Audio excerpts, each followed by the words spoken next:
You are welcome to yet another episode of LFN What's Your Say? The #1 listening show where we discuss real issues with real people like you. We are still featuring R. Kelly. Real name Robert Sylvester Kelly. Also known as the RnB King. Lauren Kiana, also known as Keke Palmer, is a born of 1993, an American actress, singer and television personality known for playing leading roles in several drama productions. While the media has tried so hard to make her fit in as another R. Kelly accuser, Keke Palmer has remained clear when it comes to her personal experience with the RnB King. There are several video remixes on the internet that attempt to bring clips from different interviews with her, properly remixed to make her message about R. Kelly seem disheartening, but if you take time and isolate these video clips, you will quickly realize that one thing is common. According to Keke Palmer, her experience with R. Kelly is completely different from that described by the women that appeared in the Surviving R. Kelly documentary. And because it is not anywhere in her agenda to disagree with them for fear of public backlash, she simply said, "I didn't know." Among the many interviews Keke Palmer has had is one with Watch What Happens Live with Andy Cohen, where a caller asked what was her most eye-opening part of watching the Surviving R. Kelly documentary. Keke Palmer responded, mentioning that she was actually surprised to hear all these negative comments and dark stories told by the many accusers who were paraded behind the Lifetime television camera, suggesting this is not the R. Kelly she knew. Yes, because that's not the side I knew. Right. That's not the person that I worked with. That's not the experience I had. So, just imagine that you have a great experience with someone and then you're hearing all this stuff. It's like, why didn't you show them what you showed me? Right. That's the feeling I had. All Keke Palmer remembers is a great working experience with the RnB King, and not the lies that were told on the documentary. Of course, she couldn't openly say these women were lying on R. Kelly for fear of potential backlash, but from what she said, even a blind can see she could have said it, save for the repercussions. But in her own words she said, "I was confused after learning that the R. Kelly that was a friend to me is being described as a fault to others, and being a part of them made me wonder how best to position myself. It was very saddening for me, and anybody that truly loved him as a person probably feels that way." By saying these words, Keke Palmer had sealed it, clearing the air and stating she was never an R. Kelly victim and would never wish to be called one. It was very saddening. I think anybody that loved him as a person probably feels that way. That's not something you want to hear about somebody that you cared for. And whatever the rumors that were making rounds on social media at that time is just not something you wouldn't want to hear about someone you care for, she concluded. It's not just Keke Palmer. When the R. Kelly legal ordeals had just started back in 2019, the media, which was only focused on making views and generating revenue, was bent towards the accusers and against R. Kelly because technically, that's the information that was selling. And like that, they guided a narrative among the people they gave media time that sold R. Kelly short, resisting alternative views and twisting conversations to make videos that made the world think it was trendy to be against the RnB King. They went as far as remixing people's words to sound like R. Kelly was their major problem. This is how CNN ended up inviting self-proclaimed body language analysts who used R. Kelly's interview with Gayle King as a platform to launch yet another mudslinging campaign against him, one which suggested he was lying throughout the discussion.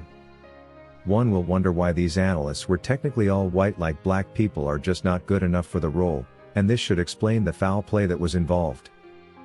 Several months back we did publish a video about Kelly Price's own experience with R. Kelly, and guess what? It wasn't any different from that of Keke Palmer. During her interview with Vlad, Kelly Price mentioned how she flew to Chicago several times to be with R. Kelly, spent time a lot in his bedroom, but still never really saw him act weird with her. This was a beautiful woman in her prime time who had also heard the rumors about R. Kelly targeting underage girls, but she just doesn't believe them. According to Kelly Price, she believes R. Kelly is being framed. You will actually realize that during this her interview with Vlad, just like in Keke Palmer's case, the reporter repeatedly tries to twist her words to make her the victim she isn't. But she sticks to her report. She didn't see nothing like the behavior the Me Too movement was trying to portray, and she too believes R. Kelly is an innocent man.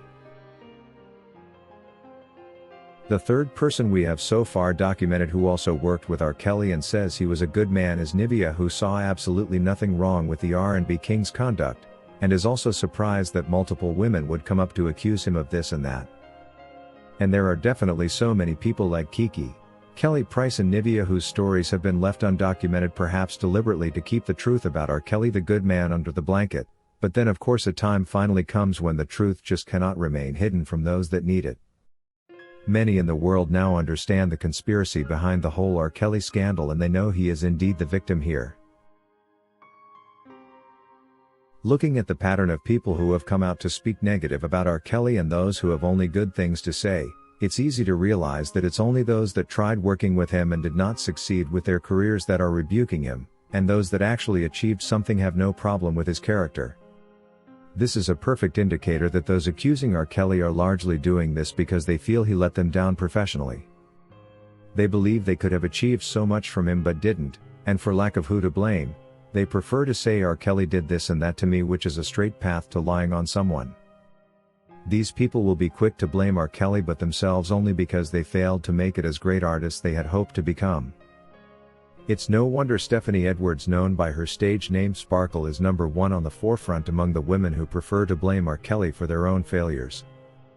The moment R. Kelly dumped her, her career crashed down, and for this, she will forever do whatever she can to fail him as well, even if in the process she too has incriminated herself. There is technically no one among R. Kelly's accusers who can say she achieved so much in their career, an indicator that these are only vengeance individuals seeking to make R. Kelly pay for their lost time. R. Kelly surely doesn't deserve to be in prison on this account of revenge by scorned women. Like Keke Palmer, Nivea and Kelly Price said, R. Kelly is no predator and deserves to be a free man. Why he is still in prison is a tough one to explain, but sooner than later, the truth will prevail and he will be free again. The bigger question we are left to try and find an answer to is why the media was so single-sided, and why they look to be so invested in making these people's stories and accounts of their experiences with the RnB King sound negative. Makes us wonder who was fueling this and why. Either way, the world is now sensitized about the dynamics of the case, and many now know R. Kelly is only a victim of framing by the government and his accusers. If you wish to take part in a live interview discussing any of these topics, let us know by sending an email to sashalfnmedia@gmail.com for scheduling. Thank you for watching today's video, a production of LFN Media, giving you another perspective of issues at hand. We make it our business to keep you updated with the truth amidst the cloud of lies the media wants you to believe. It is therefore important to subscribe to this channel, hit the bell icon and allow all notifications so that you don't miss out whenever we publish a new video.